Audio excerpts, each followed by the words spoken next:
2022 has been a challenging year for us all due to the global economic downturn and the Russia-Ukraine war amid the lingering effects of the pandemic. In particular, economic uncertainty further increased in developing countries. While the global rate hike has made financing more difficult for developing countries, there have been growing development needs due to the poly crisis.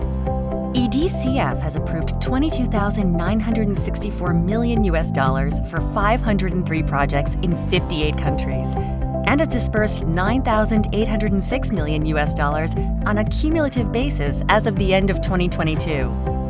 In 2022, EDCF committed $2,410 million to 21 projects in 13 countries. The annual commitment reached a record high, achieving the most meaningful results in the fund's history. Especially in the priority sectors, green, digital, and health, EDCF approved a total of $3.36 billion, which was a 1.6-fold of the $2.1 billion target. From its foundation year in 1987 until 2022, Asia has been the largest recipient of commitments and disbursements.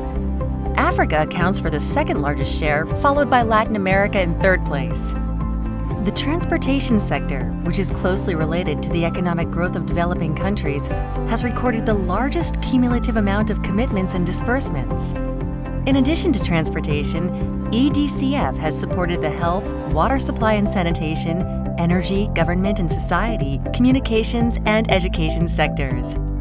To support large-scale infrastructure development demands that can drive sustainable growth in the developing countries, EDCF has continuously expanded the amount of its loan commitments, focusing on EDCF's priority sectors: green, digital, and health.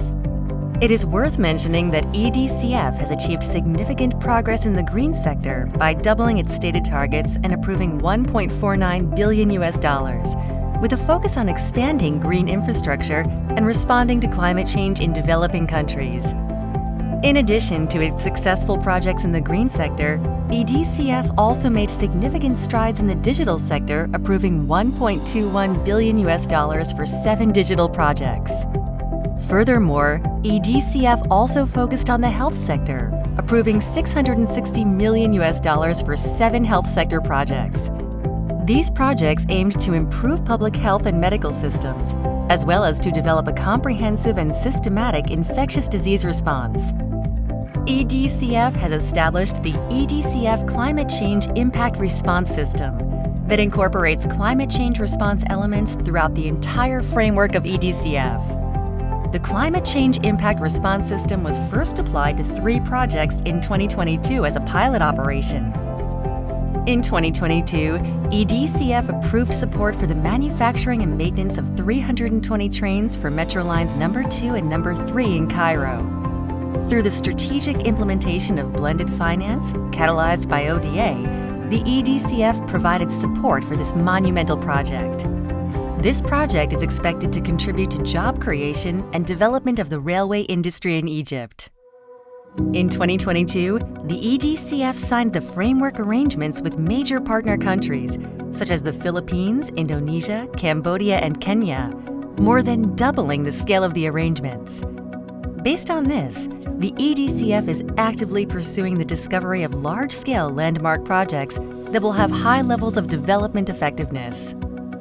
The Export-Import Bank of Korea was honored with a presidential commendation at the 2022 Development Cooperation Day ceremony, organized by the Office for Government Policy Coordination, for its remarkable contribution to international development cooperation through the successful operation and management of the EDCF over the past 35 years. EDCF held the 6th Korea Latin America and the Caribbean Business Summit, which was attended by around 200 key figures and business representatives.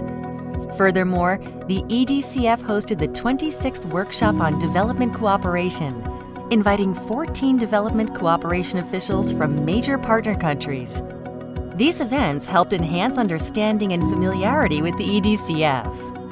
We have continued efforts to raise public awareness of its role by holding the EDCF Communication Strategy Workshop and the 35th anniversary of EDCF Achievement Sharing and Vision Declaration Ceremony. Additionally, EDCF has contributed to the cultivation of specialized ODA human resources by expanding the promotional activities of university student supporters and initiating the dispatch of young regional experts to overseas offices.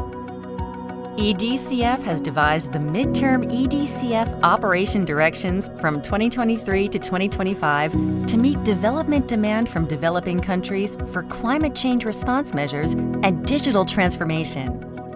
With these directions, EDCF aims to respond proactively to the rapidly changing environment and enhance development effectiveness through operational advancement. EDCF plans to enhance development impact by providing integrated support for partner countries' sectoral development plans and establishing partnerships with developing countries to promote green and digital transformation, as well as manufacturing-based infrastructure.